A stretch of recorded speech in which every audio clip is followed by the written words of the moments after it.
исәнмесез. Dünya студиясы бик кызык кеше белән һәм кызык китап белән таныштыра.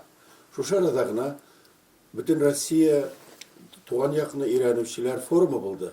Һәм анда күргәзмәдә бер 400 китап булды инде, шул күргәзмәгә куелган арасында бер кызыл китап. Бу китап әлбәттә авырлык буенча да 2 кило. Һәм аның 1000 битле булуын да әйтергә кирәк. Һәм һәр биттә рәсемнәр, текстлар 4 буяуда төшерелгән, 4 төсле. Һәм аның тиражы да 1000 дана. Ягъни бу зур китап. Мондый китапны мин күргәнем юк. Әле тарихны өйрәнүчеләр генә түгел, гомумән мондый татарча китапны яки татар турында китапны күргәнем юк. Әлбәттә, фәнни китаплар, история татарлар бар. Татышлинский рай. Тәтешле ул оҗмах дигән китап бу. Һәм аның китапны оештыру, чыгару буенча проект җитәкчесе Рафаэль Вали улы Шакирянов. Рафаэль әфәнде ул Тәтешле районында туып үскән һәм соңгы 40-50 елда Казанда яши. Ул Татарстан югары мәхкәмәсенең әгъзасы һәм 40 ел дәвамында Верховный судның иң абруйлы катлаулы эшләрен башкара торган иң абруйлы судьясы булып эшли. Ул хукук фәннәре кандидаты, Россиянең атказанган хукукчысы һәм бик зур экспертлар буенча да экспертлар башкарган кеше һәм Страсбургка барып өйрәнгән һәм стажировка үткән һәм рус телендә килгән федераль законнарны татарчага бик матур итеп тәрҗемә итүче дә Рафаэль Шакирянов.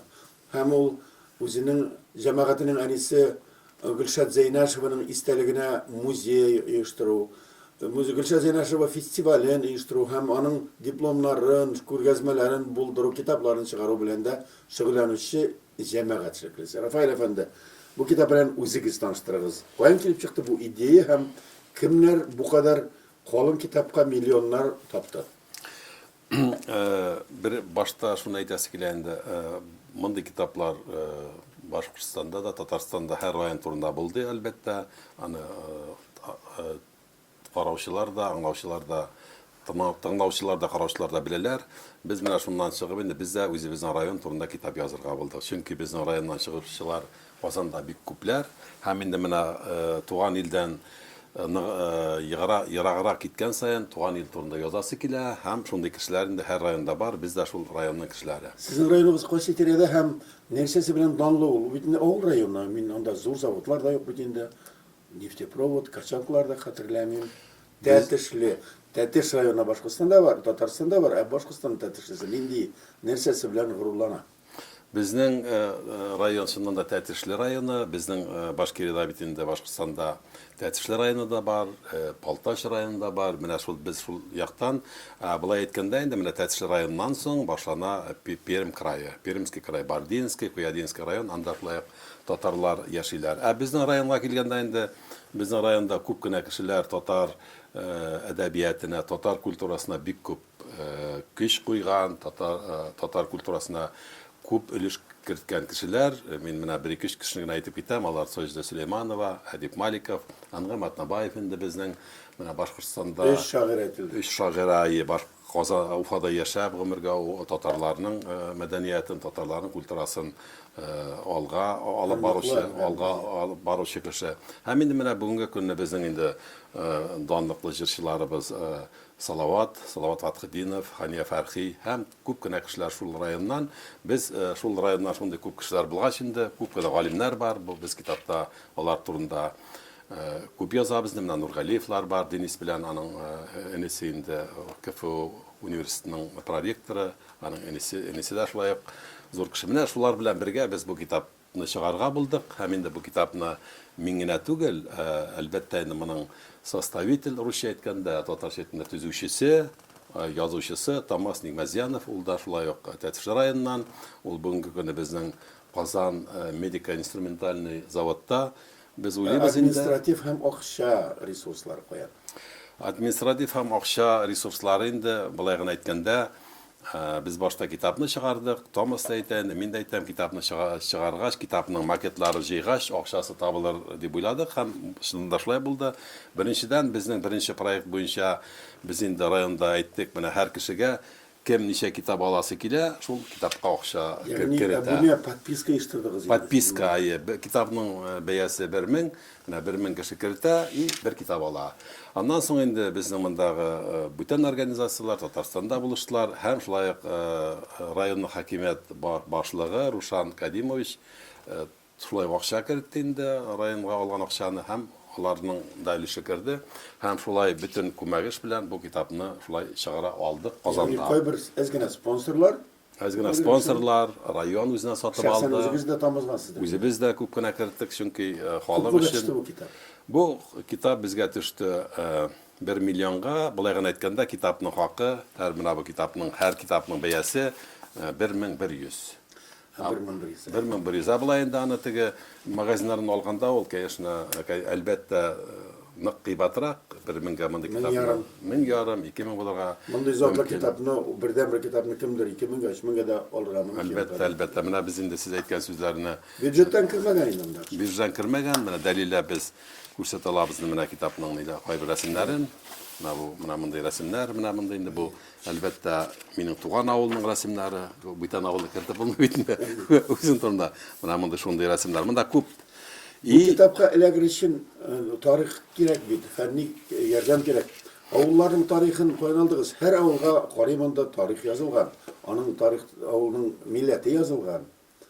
Бу академик эшне кем башкарды? Томас белән Рафаэль Валиевичме? Biz дә башкардык, һәм без инде менә күп кенә катлаулы сорауларны хәл иткәндә, алар бит һәрбер авылда бар, һәр районда бар.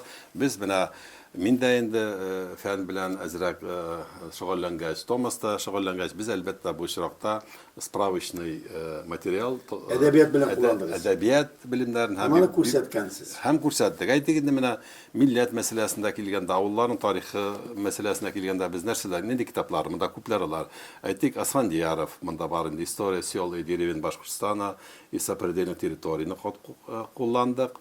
Инде менә һәрбер авылда нинди кешеләр, тикшергәндә без кулландык. Әйтик инде шул ук китап «Населенный пункт Башкортстана», часть 1, Уфимская губерния, 1877 год. Тәтешле районында яшәүчеләр мишәрләр икән һәм каяндыр килгәннәр дигән мәгълүмат шул ук Уфада чыккан фәнни китаплардан алынды.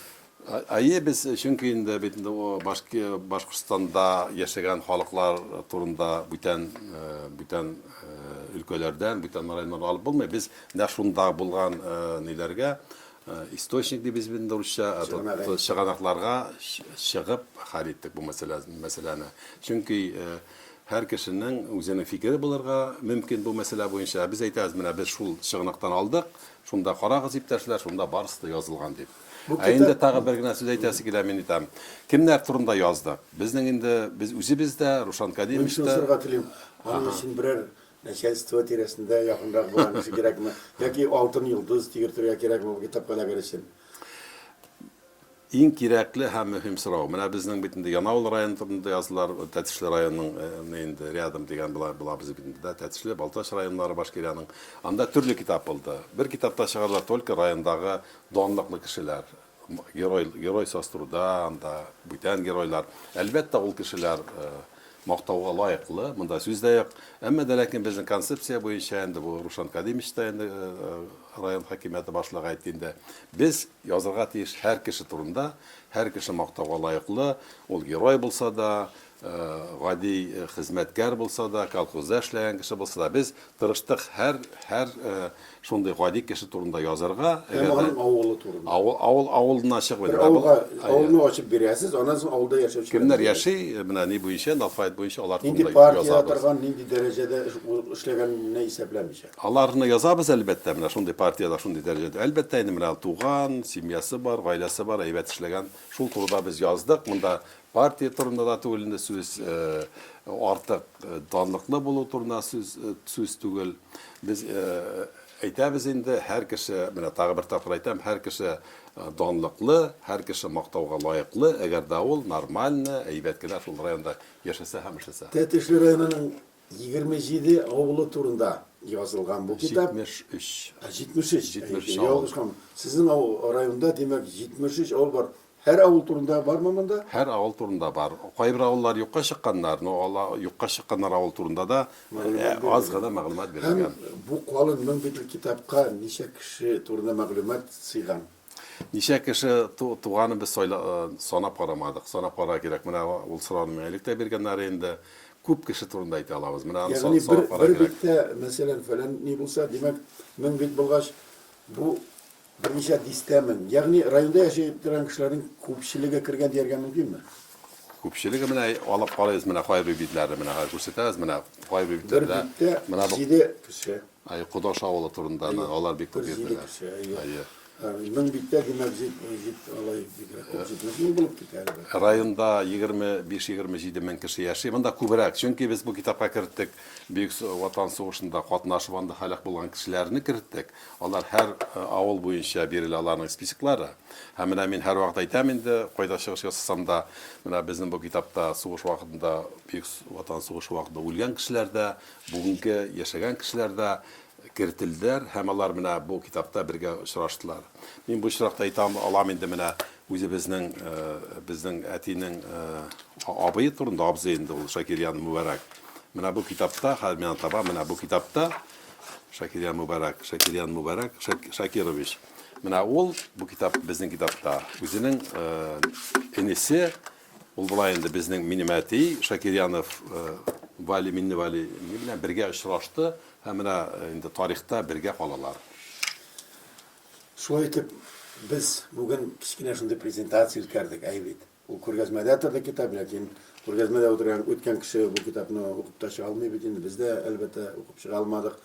Lekin bunday kitapni taqdir etarga ham sizning rayondoshlarga, Boshqirdistonning boshqa rayonida yashovchilarga, Tataristonga da ibrat da bo'la, ham faktik materiallarni to'plav, kitapni chiqarib bo'yicha aqshalar to'plab, uni uyushtiruv o'rnida bo'lib xizmat etadi.